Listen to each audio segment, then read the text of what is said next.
우리나라는 일제 압제 속의 어려움을 겪었죠. 그럼에도 대한민국은 그 어려움 속에서도 하나님의 일들을 이뤄내었고 지금 이렇게 멋지고 귀한 나라가 되었습니다. 하나님께서 다스리시는 나라가 이 땅에 도래하야만 하는 우리는 완전한 평화, 완전한 만족을 누릴 수 있습니다.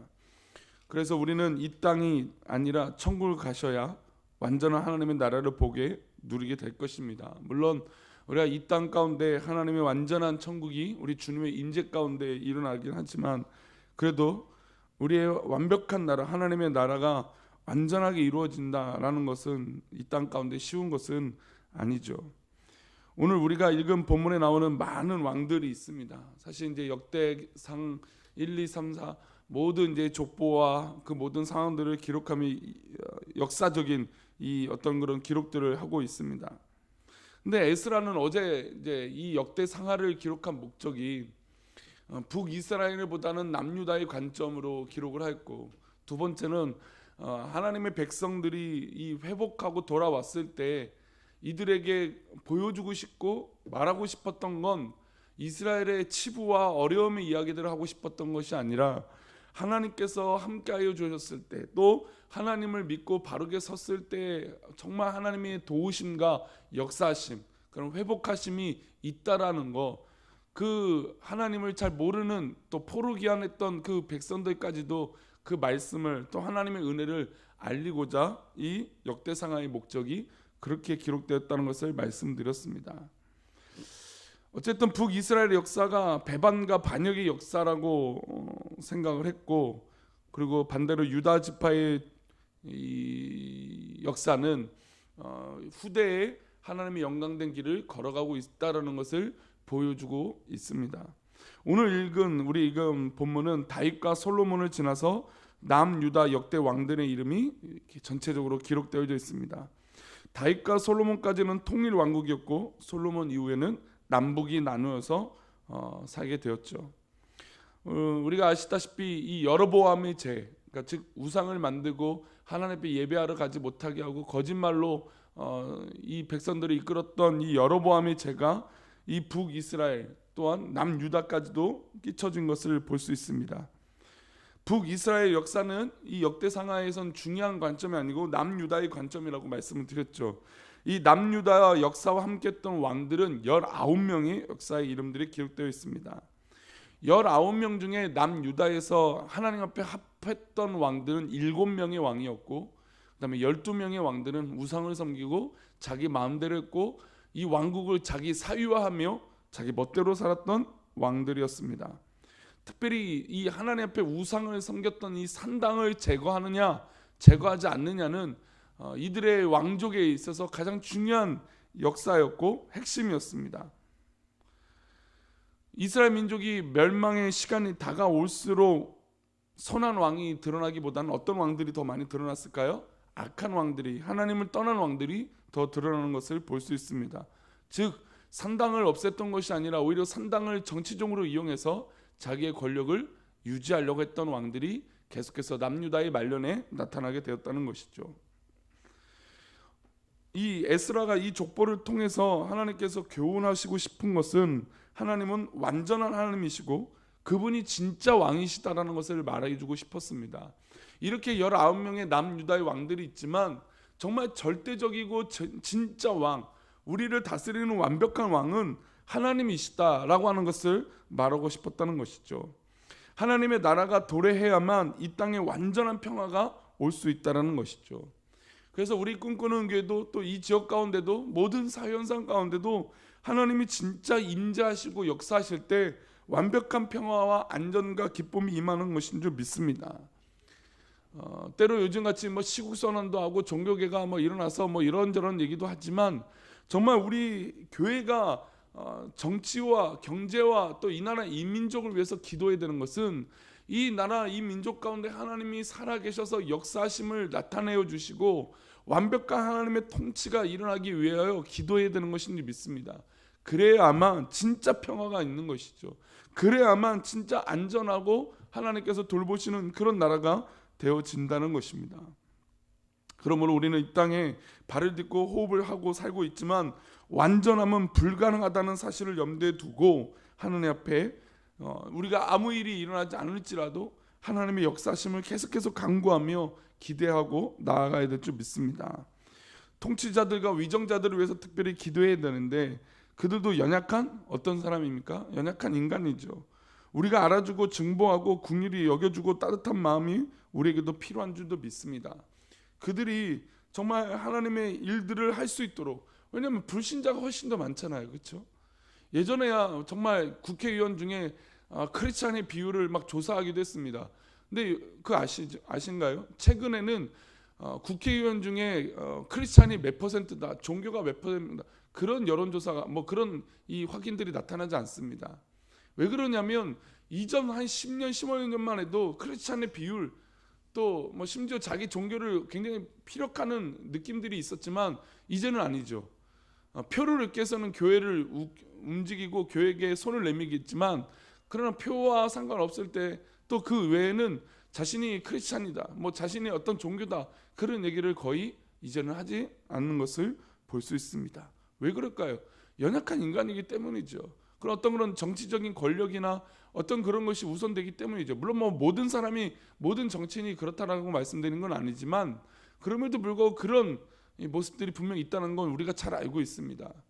그래서 우리가 기도할 때 그 사람이, 어떤 그런 정치인이 어떤 그런 절대적인 영향력을 나타낼 것이라고 기대하는 것이 아니라, 연약한 인간이니까 하나님 앞에 바로 설 수 있도록 우리는 중보하고 긍휼을 베풀어야 될 줄 믿습니다. 또한 우리가 이 정치인들을 바라보고 또 세상의 권력을 잡은 자들을 위하여 기도할 때 이왕이면 정말 하나님의 마음을 합한, 그리고 하나님의 역사를 드러낼 수 있는 그런 정치인들이 뽑히기를 위하여 기도하시기를 축복합니다.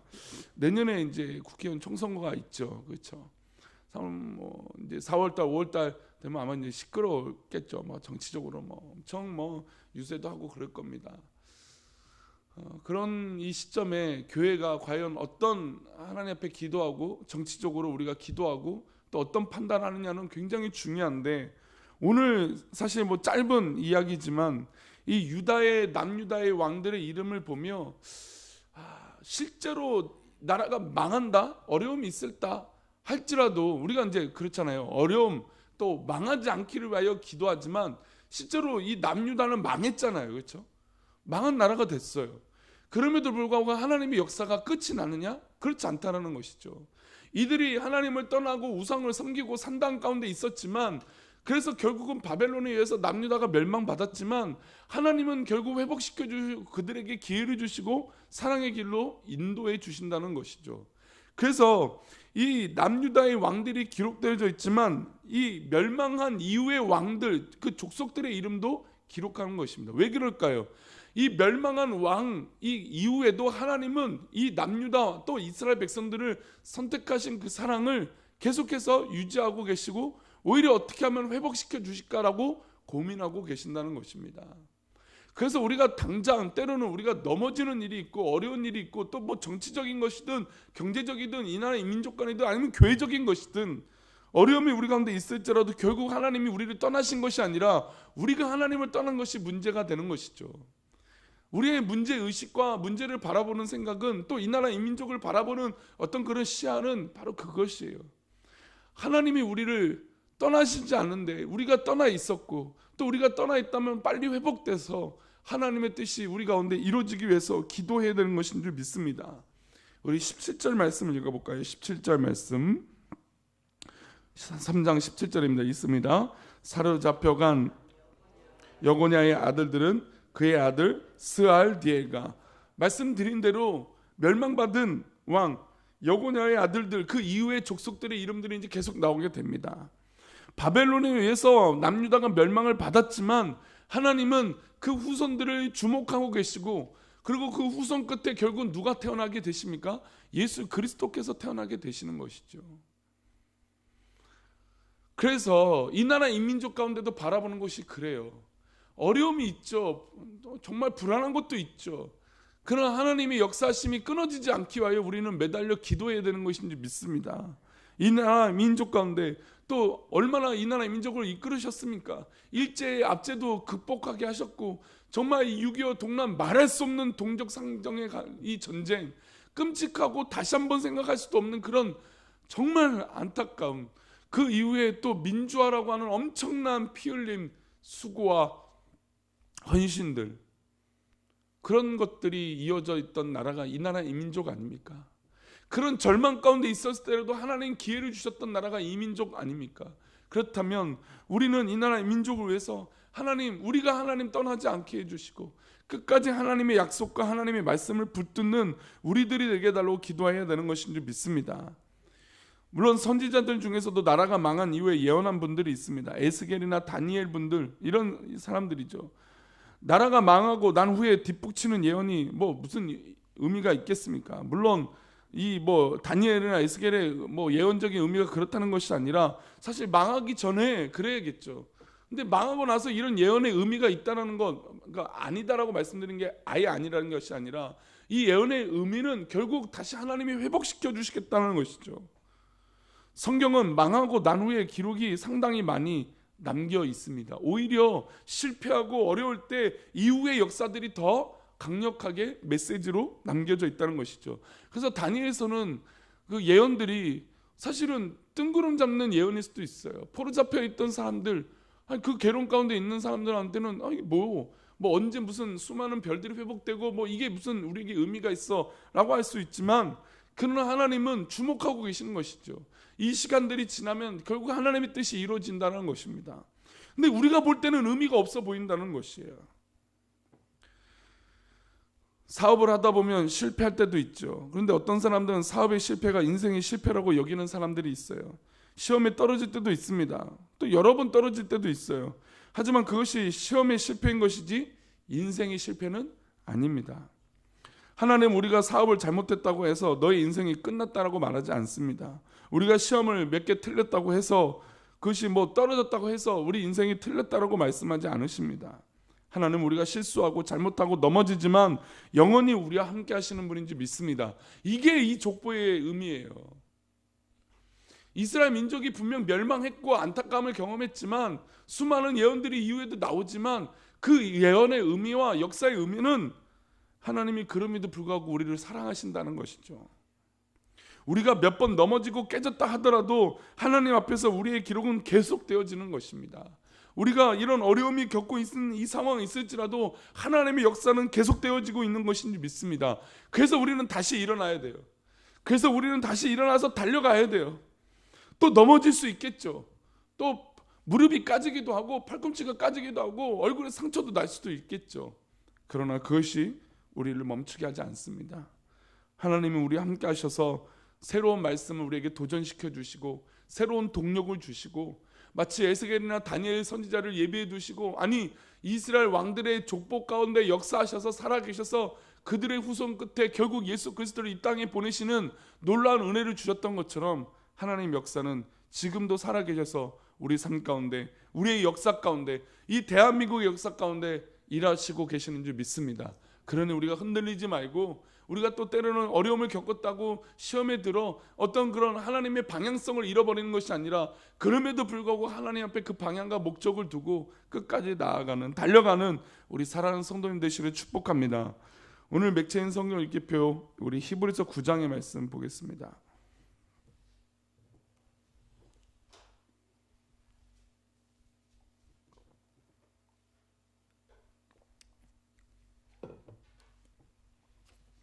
히브리서 9장 22절의 말씀.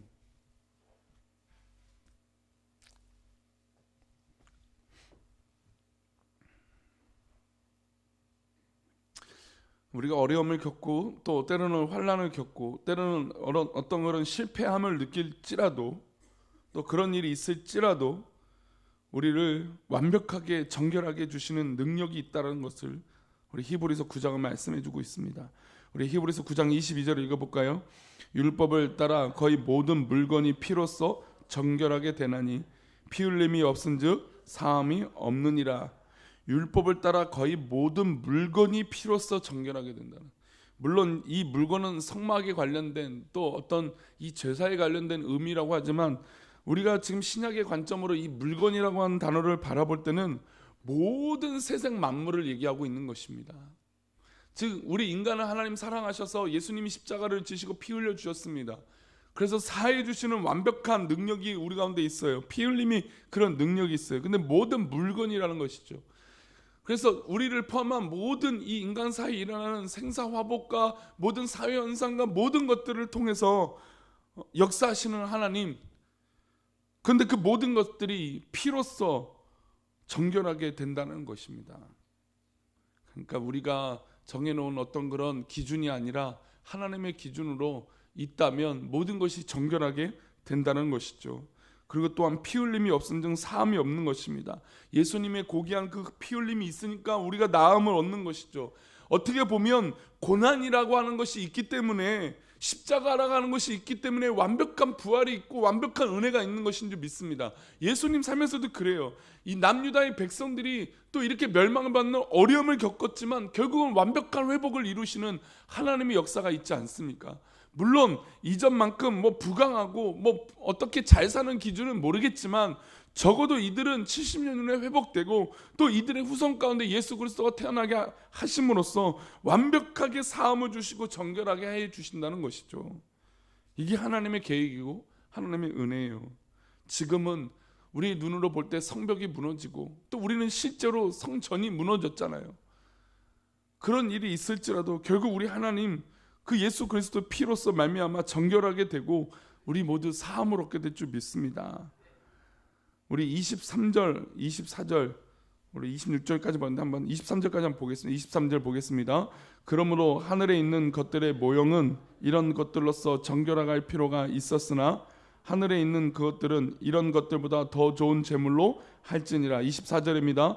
그리스도께서는 참것의 그림자인 손으로 만든 성소에 들어가지 아니하시고 바로 그 하늘에 들어가사 이제 우리를 위하여 하나님 앞에 나타나시고, 25절입니다.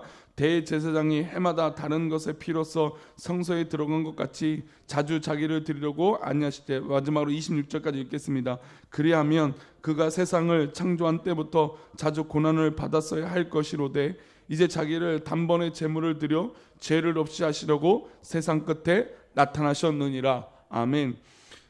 23절과 25절까지는 어떤 이런 제사의 제물들이 드려지는 이 과정이나 의미들을 얘기합니다. 그러나 예수님이 우리를 제사해 주시기 위해서 매번 우리 구약의 제사들처럼 매번 예수님이 십자가를 지시고 그런 것이 아니라 예수님이 십자가의 이 지심은, 피 흘리심은 단번의 역사로 끝났다는 것입니다. 그 단번의 역사가, 그 역사로 말미암아 우리가 지금 이 자리에 앉아 있는 것이죠. 그 은혜가 이 세상 끝에 있습니다. 우리는 이 세상 끝에 살고 있죠. 단번에 그 고난을 받으신, 그 저주를 받으신 그 십자가가 오히려 우리를 지금 살려주시고 우리에게 방향이 되어주시고 우리에게 은혜가 되어주신 줄 믿습니다.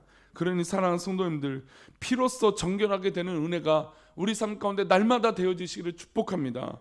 어떠한 일이 있을지라도, 넘어지고 피가 보이고 까지는 일이 있을지라도 우리를 정결하게 하시는 그 은혜를 믿음으로 고백하며 나아가기를 축복합니다. 사실 현대 교인들이 헌신하기 어렵고 또 수고하기 싫고 또 자기 것만 취하는 시대에 살고 있는 게 사실입니다. 그러나 우리 꿈꾸는 교회는 그런 공동체가 되지 않았으면 좋겠습니다. 이 부족한 목사도 또 우리 사랑하는 성도도 자기 입장에서 좋은 것이다 라고 해서 우겨서 가져봤자 아무 의미가 없습니다. 그러나 피로써 정결하게 되는 은혜, 그 은혜가 우리 가운데 있다면 우리의 사역은, 우리의 삶은, 우리 공동체는 진짜 십자가만 나타나게 될 줄 믿습니다. 그런 교회가 진짜 교회가 되지 않을까요? 우리 사랑하는 성도님들의 삶 가운데 이 십자가의 은혜가, 또 결국 하나님께서 우리를 이끄시고 승리하게 하신다는 은혜가 있으시기를 축복합니다. 기도하겠습니다. 하나님, 때로는 우리의